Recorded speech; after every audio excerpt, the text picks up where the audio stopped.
Next in line, I would request Ms. Kalpana Dasgupta, who's again been our mentor, our guide, the force behind the first pillar of READ, which is the pillar of education.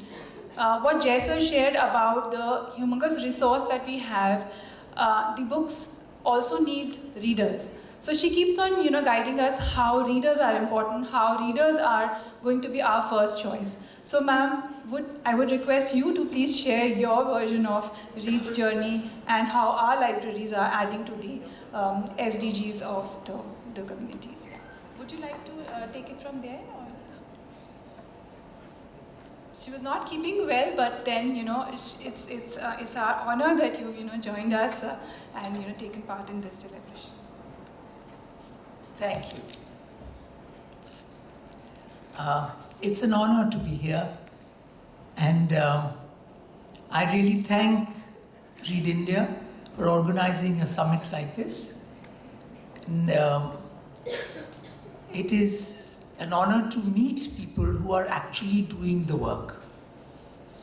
We have been sitting in Delhi most of the time and making plans, but actually hands-on work is being done by you all. And it's a very proud moment for us to see you all here in person.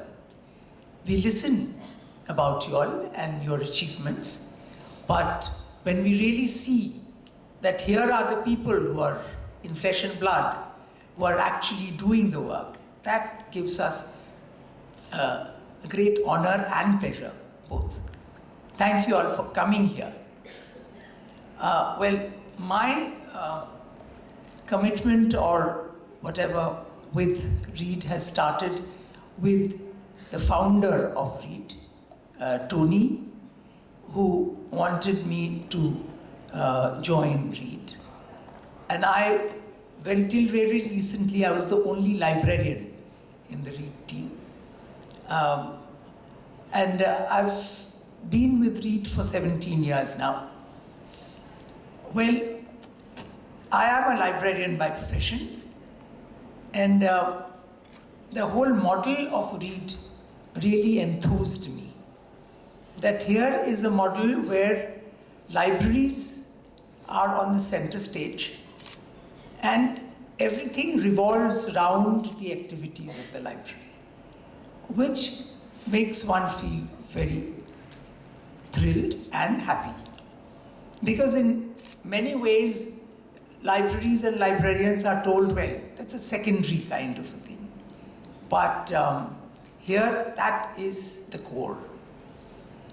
But again, the libraries have to be very different from the big libraries like the National Library and the academic libraries and the institutional libraries. These are libraries which are for the people who haven't had the opportunity of ever seeing a library. That is where we start from. That here, this is a library. I remember I went to Bede for an inauguration. And very interestingly, for inauguration, more than 800 people had come from different villages near around. They had walked, they had come with their grandchildren. It was a fantastic, it was a thrilling experience that you had so many people interested to see what a library is all about. And that is where what READ has taken me. It has taken me to the grassroots of this country. That is where I have understood the roadblocks that many parts of the country have still. It has been an extremely good experience for me, because we have, as Jay has said, that we started with very few, and here we are today, 55, right? 65. 65 libraries. And now in the world after COVID, children, especially, and young adults are hooked to the screen. And that has almost become a psychological problem for many people, for many youngsters. And there is a call to public libraries that please bring back children and young adults to libraries and to printed books. Try to take them away from the screen as much as possible. So we have started in West Bengal, we have started a new center.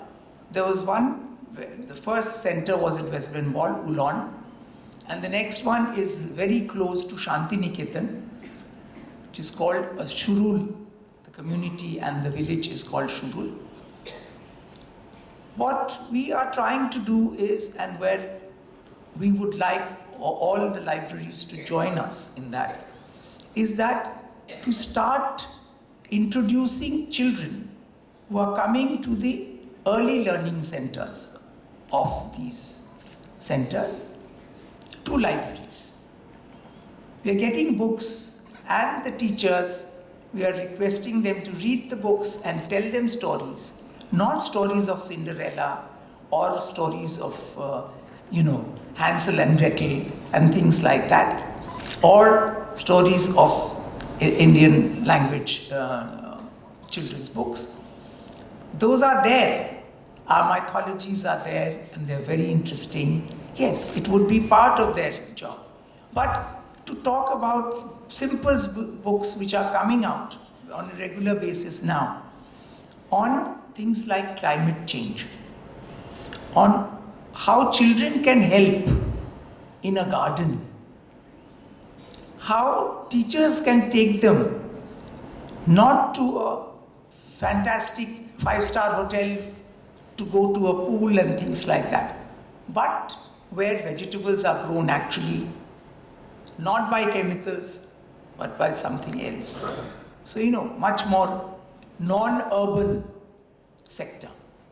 So, those books, if the teachers start telling stories from those books in the language, then the children get interested in those things as well.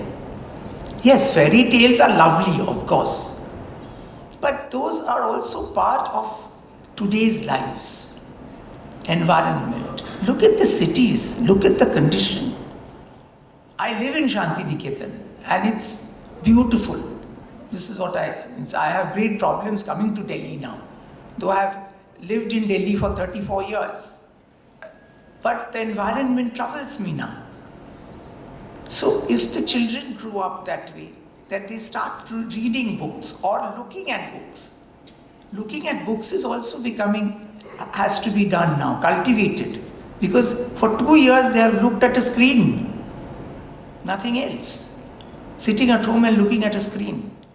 So that is something which I personally trying my level best to start in our center there. And Dr. Goswami and I, we had given an action plan, and we would like to network all these libraries and see what is available where and how far we can really do for the community from 2.5 years.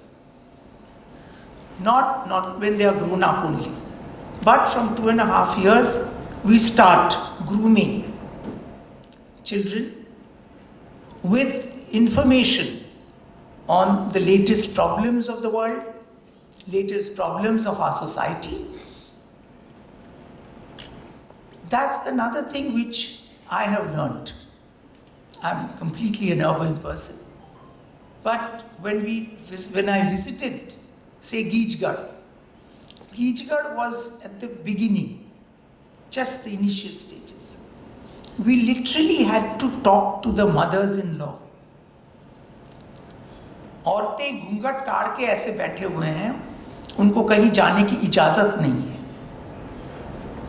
वो library में आने की भी इजाजत चाहिए, जो father in law और mother in law से बात करनी पड़ी कि वो लाइब्रेरी में आए. वहाँ से सेफ स्पेस, कोई प्रॉब्लम नहीं होगी. And my white hair is very useful, I can tell you that. अच्छा, तो आप मैडम बोल रही हैं, ये तो बुजुर्ग हैं, इनको तो पता ही होगा. So that is something which helped. ये अगर कह रही है सही है तो सही है. And in North India, mother syndrome is a very big thing. So that again helps. That here is a mother and a grandmother talking to us. So this is how we really literally had to, in Jhajjar, isn't it? In Jhajjar, we literally had to talk to the family before we could ask them to come to the library or start studying again. पढ़ाई कर लेगी, बहू है क्या है, घर में काम करेगी. बहू पढ़ाई के साथ साथ काम भी कर सकती है. ये उनको लिटरली समझाना पड़ा. So the entire society has to be remodeled, and that should start from the very beginning. That is what I have learned after working in Reed. कि वो नीचे से शुरू करना पड़ेगा, बच्चों से शुरू करना पड़ेगा, औरतों को बुलाना पड़ेगा, औरतों को देना पड़ेगा वो that right to be on their own, to that right to be self-sufficient, that has to be given to them. And the society doesn't give them so easily. The families don't give them so easily. ये तो we have proved ourselves.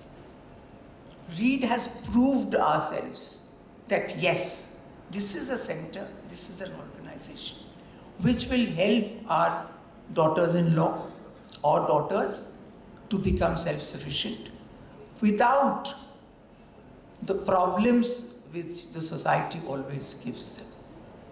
वो वहाँ पर जाके उनको कोई दिक्कत नहीं होगी.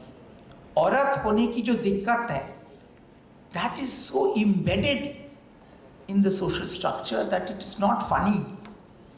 मतलब अर्बन इंडिया से जाके तो अजीब लगता है कि अभी तक ये हाल है. Then the place I am now, we have multiple villages with Adivasis there.